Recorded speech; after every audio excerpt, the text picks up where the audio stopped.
This is Water Elemental. And this is Axis. With Jolly Green. And we are here today to talk about a game called The League of Legends. This is an interesting game based on, varying people doing their own magical thing in a world filled with conflict. Got a couple of things this week. I'm not talking about the patch. Well, the patch technically did drop, but technically there was two patches. Technically there were two patches. So we got that. That's kind of an interesting way for them to go. And skins from last week, as well as a couple of sales, and the end of the Season 1 pre-qualifier. So, let's jump right into it. Princess Leia Orianna, the Clockwork Girl. So she has a really interesting backstory. She has like that weird clockwork. Yes, it's all a rich tapestry. Gameplay. What do you think, Jolly Green? I haven't seen a whole lot of her, but from what I've noticed, she is almost like controlling two champions. The Orianna herself is basically just there for auto-attacking, and the ball is what really does the work. And not a lot of work it does. It's pretty lackluster in my opinion. It doesn't do a lot of damage. It's too spread out. Yes, it's support, but it's a support character without a heal. Zilean is really the only guy that's been able to pull that off well, in my opinion, and he sort of has a heal in his big revive. Yeah, exactly. But he actually gives support. She just gives a shield. That's the thing. She can't really be considered mainly a support because she just throws a ball, gives a slow, and a speed up. That's about it.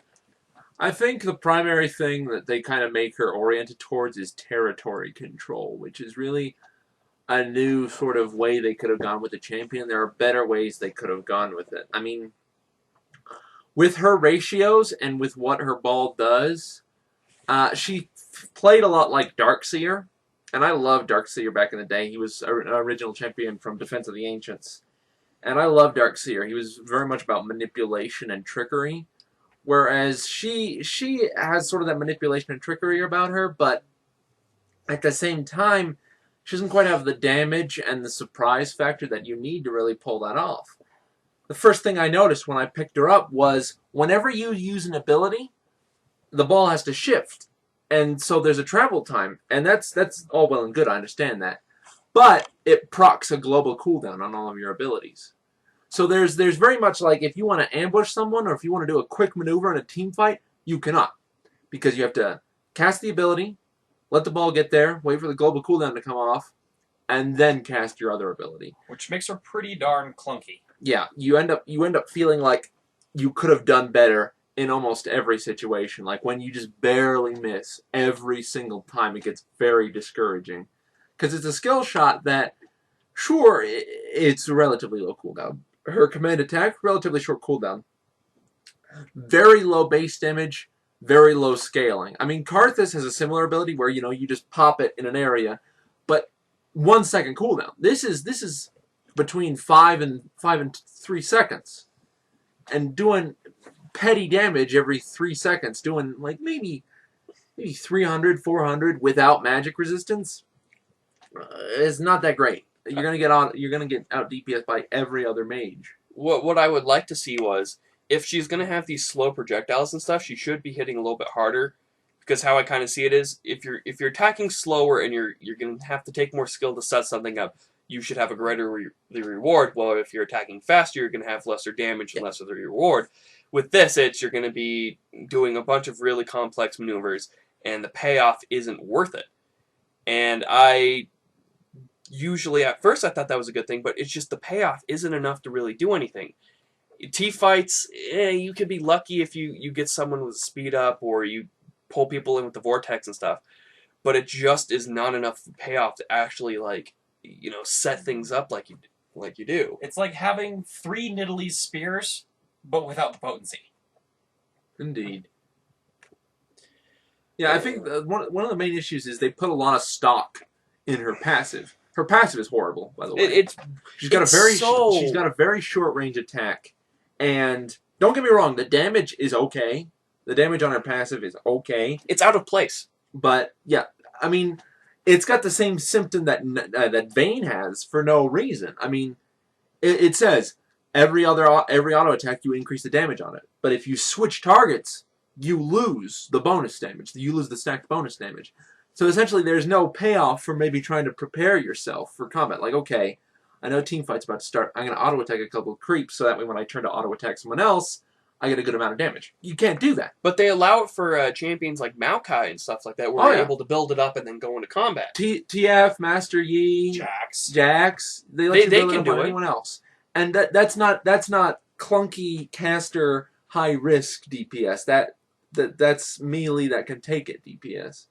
And so I don't know why they made that decision. It was a very poor choice, especially with how slow her attack speed is going to be already. It's like they're kind of, if you want to get the most out of it, they're forcing you to get a Lich Bane or a Malady or something. Well, not even that. You have to be auto-attacking someone as a caster for 3 seconds or more. Yeah, to get while controlling your ball and making sure it's doing all the millions of things that it needs to do during the fight. Yeah, and you just can't do that in a team fight. You will die. You will die as a caster if you stand still and auto-attack someone for 3 seconds. You will be dead. There's only one type of person I think that can actually pull that off, and that would be like Vladimir. Not even Vladimir. I'm saying like a player would be like a high-skilled champ, one of the best Korean StarCraft players. You could barely pull that off. No, not even. It's they put too much stock in that clumsy ability that you can't use. It's damage you can't utilize because you will die trying to do it. But that's just one thing. I like things that I've liked about her. We've talked about her cons. Things that I do like about her. Her ultimate is fun. It's very interesting. It's sort of a reverse of a lot of the abilities where you knock someone away. It brings a bunch of people in, sets them up for a good AoE. The problem with it is very small radius. Not only that, I don't like the set distance. If someone's right there on the ball, it can knock them in the other direction. Where it doesn't just gather them into one spot. It kind of pulls them a certain distance. It's a set distance. So if you're anywhere within the radius, it'll throw you the same amount of distance just toward the ball, not to. Which, again, it's interesting.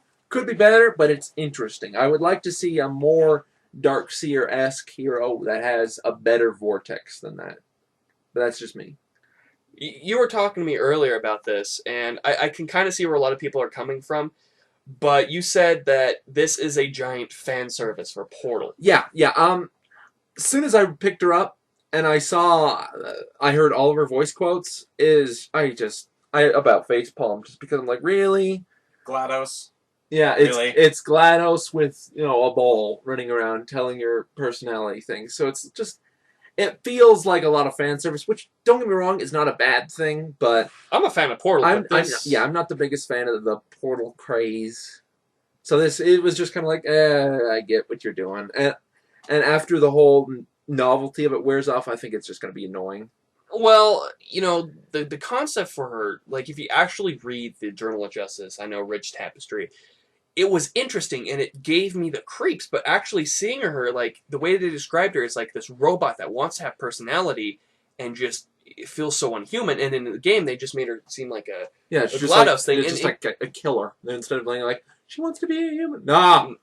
Why they scream, and I love it. And you're like, oh. I did have to laugh when you're reading it, and she died because she was practicing tower dives on a fake turret with air quotes, and then she just got, like, destroyed by tower diving and then died. So, I think that's kind of funny how even the League calls it tower diving. It's #1. So, gentlemen, scores. I like her abilities. I just don't like her low damage and how much of the damage they gave away to her passive. There's just too much about her that I can say, well, I like this, but I don't like that part of it. So I'm going to give her a 5. Oh, I agree with that. To make improvements on her, if they increase the global cooldown a bit... Yeah, if they reduce that global on her and... buff up the... Less cooldowns. If they slow down the projectile a bit more and then add a huge significant damage boost... Well, it doesn't have to be damage boost. If they reduce all of her cooldowns and reduce that GCD, she'll be perfect. Yeah. And, range up a bit, the ultimate a little bit more. Or give her more attack range, just so she can use her passive more. But I'm going to give her a 5 as well. Well, I love the concept. I see a lot of potential with this character that can easily be fixed in a future patch.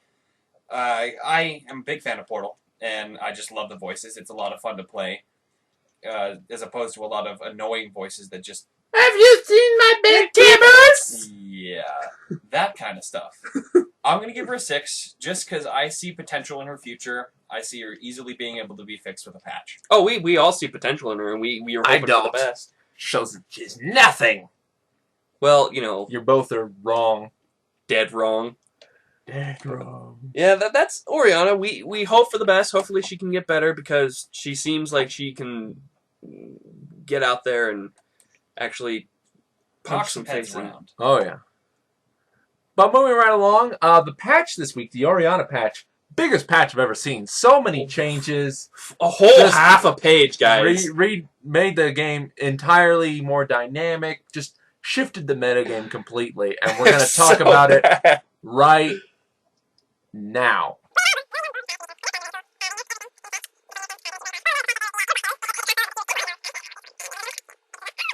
All right, anything else we got on the news right now?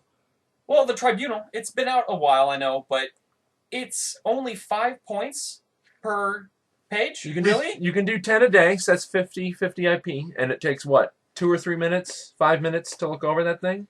Yeah. But Well, that's think about it. It takes you 4 minutes on average, let's say, to look over. You do 10 of them. That's 40 minutes.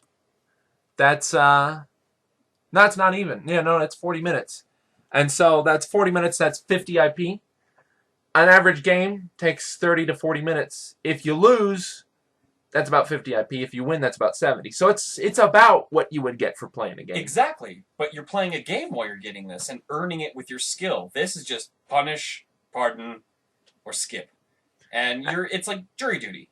Yeah, you can get a little bit of satisfaction out of it. I get a lot of You don't have to satisfaction do out of it though. They're not twisting your arm and saying you have to do this amount before you Oh can no, play. absolutely not. But I'd kind of like to see an alternate reward type thing, like maybe a skin after Just a car points. yeah, sweet, or a skin after maybe 200, or you have to something along those lines. if you've judged it correctly. If you've judged 200 correctly, you get Judgment Tarek or Judgment Garen or something like that, and they're all White Knight and Or maybe even something throwaway, like a forum icon. yeah, even a forum icon of like the fist. Just something, I guess, would be just nifty. Something novelty rather than just more IP that I really don't know what to spend it on anymore. Rune pages! Rune Just buy more rune pages. Yeah, whatever. Okay. And to correct ourselves from last week, the name changes are riot the points riot only. points only. Yeah, And it's not cheap. It's like 1,200 riot points. Yeah, it's more than $10. You'd be better off making a new account sometimes, but who knows? Some people are willing to shell out the cash just so that they can keep their skins, which I understand completely. And it doesn't help you hide from the Tribunal either. There's a little asterisk at the bottom if you've changed your name since the occurrence of the event, and it says this name has been changed. So, sorry, trolls. Trollolol. Well, good. I'm glad they at least put that footnote in there. So, well, they shouldn't have. And just be like, oh yeah, I'll change my name, right? Get some free money, and they still get banned. So that'd be good news. Skin sales this week. We've got Blacksmith Poppy and Sharamai, DJ Zillion, and Loch Ness Choga. Very good Yeah, skins. good skins. Very nice Very, looking. very nice this week. And for champions, we've got Amamu, Mundo, and Renekton. And these So are these are only riot point discounts, not IP If you're discounts. feeling tanky, these are 3 of my favorites. Hands Digivolve into Into- Renekton. It'll be good news. So yeah, good sales this week. Really, I mean, great looking skins, great looking champs, all around good news. Couple of subtle things that people probably haven't picked up on. Cassidon, you got new artwork. Cassidon and Twisted Fate. TF got new too. I didn't see Yeah, that. the TF one looks really nice. Ooh, I have not seen that. I will have to look. Yeah, it's the Cassidon one looks. Oh, the Cassidon one looks more like what he should look like. In my yeah, opinion. not like a weird squid man. He looks like the dark. Yeah, he just looks like a guy. Like he's an anti-hero, which is what he's supposed to be. Well, he's punching kittens and stealing babies. He's not. No, he's not bad. He's a non-traditional good guy. Didn't he steal Malzahar's kid though? No. What are you talking about? Wasn't that part of his lore? He stole a kid. It's possible. That sounds more like Malazar. No, though. he stole the Limburg baby. That's right. Ah, that's right. You guys are nerds. But that's really it for this week. Questions? Yes, questions this week. First question comes from our comments. It comes from Viva Magneto 2000. He seems quite perplexed. He says, "You guys are actually going with my bet suggestion." Yes, we are. I have been planning out my costume for quite some time now, and I actually need to get the stuff together. But And I've been kind of pre-planning mine. so, in a video very soon, we will be dressed up as League of Legends champions, and we will do our regularly scheduled program. Maybe a little bit of goofing off at the end. So look forward to that. If you want us to tell you what we're gonna be, we might come up with a way for you guys to find out. So. And I get to film it all. Oh boy. You might be the cameraman at the anime convention when we use them again. Don't say that. Anime convention. Anime? No, it's a gaming convention. Cut that out. Nope, it's continuity. Damn it. It's in continuity. Anyways. No shit. Now you have to cut it out. I could just... I'll just reverse it. All right. Yeah, that's what we're gonna be, guys. So look forward to that. We're always looking for crazy challenges, especially when we're doing tournaments and stuff like that. So yeah, if we ask for input, we definitely want it. We're not just pulling your leg. And we need more questions. Yeah, we need more questions. So send your comments. Actually, we're switching it up here. No. Put them on the videos. Videos, front page, or even email. Yeah, if you put them on our video page, we'll do them there. Put them on the regular videos, we'll do them there. It's the first place we look. Yeah. So just either post on our main page or in our comments on the video, or send us an email, spazticgaming@gmail.com, and we will read off your question and answer it on the air. We still have the Rift Guild going on. We can check out the Rift video Mercilessly plug that, because we need more guild members. We got one person last night. Yes! So good. You know who you are. I just... Number one in Sweden. Yes, and So. pre-realm transfer's coming up. So if you want to play with us, or if you want to make fun of us, you now have an outlet. Anyway. This has been Water Elemental. And this has been Axis. With Jolly Green. And I'm here to tell you that I will not be taking Water's suggestion for a closing statement. Oh.